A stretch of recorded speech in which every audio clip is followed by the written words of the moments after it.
Bonjour et bienvenue pour cette session de décryptage de l'actualité économique et géopolitique en mode affranchi.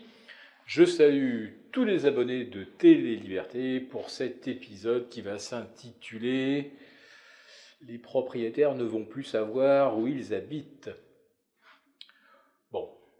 On savait depuis 2017 qu'on n'allait pas connaître un âge d'or pour les investisseurs dans l'immobilier, puisque nous avons un président Startup Nation et il considère que tout argent investi dans la pierre, c'est de la stérilisation du capital, et cela, en plus de ça, profite à d'abominables rentiers qui en plus de ça sont souvent des marchands de sommeil qui louent des logements insalubres et qu'il va falloir évidemment en venir à bout. Alors c'est vrai qu'il y a cette rumeur qui circule, ça enflamme un petit peu la toile en ce moment. L'État va confisquer les biens, rendre les propriétaires locataires de leur propre logement. Et tout le monde évoque effectivement ce passage du grand reset de Klaus Schwab. Vous ne posséderez plus rien et vous serez heureux. Bon, on se calme. Ce n'est d'abord qu'un projet. Alors oui, évidemment, il résonne d'une drôle de façon. Compte tenu de ce que je viens de dire, vous ne posséderez plus rien et vous serez heureux, car ce projet aboutit en effet à une forme de dépossession.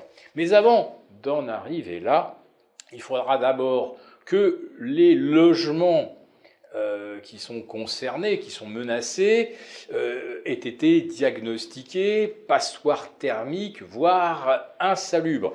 Il faudra que le propriétaire soit dans l'incapacité financière de faire face aux frais de remise aux normes.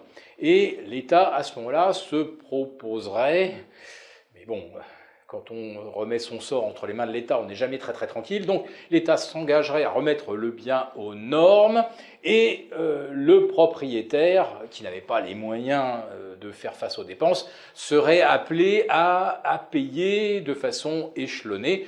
Alors évidemment, ça revient à dire que vous devenez en fait propriétaire, enfin vous devenez locataire de votre propre bien, le temps qu'il redevienne propre à la location. Bon, il y a peu de chances que ce projet passe sous les fourches caudines de l'Assemblée et du Sénat, mais le seul fait d'en avoir eu l'idée montre quand même à quel point au gouvernement on veut faire rendre gorge aux propriétaires par toutes les façons. Et pendant qu'on s'obnubile sur cette histoire d'éventuelle confiscation de la propriété, eh ben, on passe peut-être à côté de l'éléphant dans le corridor. Et il arrive et il est plutôt furieux. Je vais vous parler évidemment des taxes liées à l'immobilier, la taxe foncière qui explose partout en France. Elle va augmenter de 7,10% en 2023. L'inflation, elle est à 4,5, donc pourquoi est-elle aussi importante? Eh bien tout simplement parce qu'on a supprimé la fameuse taxe d'habitation, qui concernait tout le monde, locataire comme propriétaire. Cette fois-ci, la taxe foncière, elle ne concerne justement que les propriétaires. Bien fait pour eux. Voilà, donc 7,10, préparez votre chéquier, mais à Paris, ça sera plus 52%.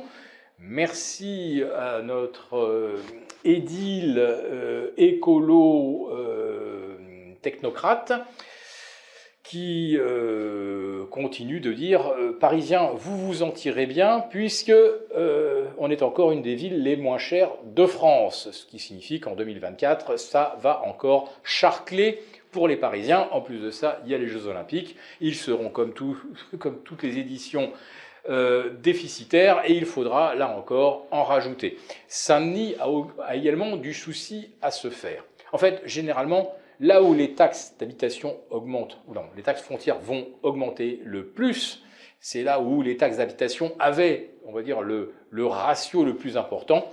Et c'est souvent, c'est peut-être un hasard, mais c'est dans les villes écologiste, et c'est là que ça va littéralement exploser. Finalement, il ne reste que quelques rares communes en France où les taxes foncières ne vont pas exploser, notamment Amiens, je crois qu'il y a Beauvais, peut-être une ou deux villes du côté de Vichy, mais les propriétaires là sont en train de se faire ratiboiser, et l'abolition, la suppression de la taxe d'habitation, c'était évidemment un nouveau piège et qui se referme, comme d'habitude, sur les propriétaires.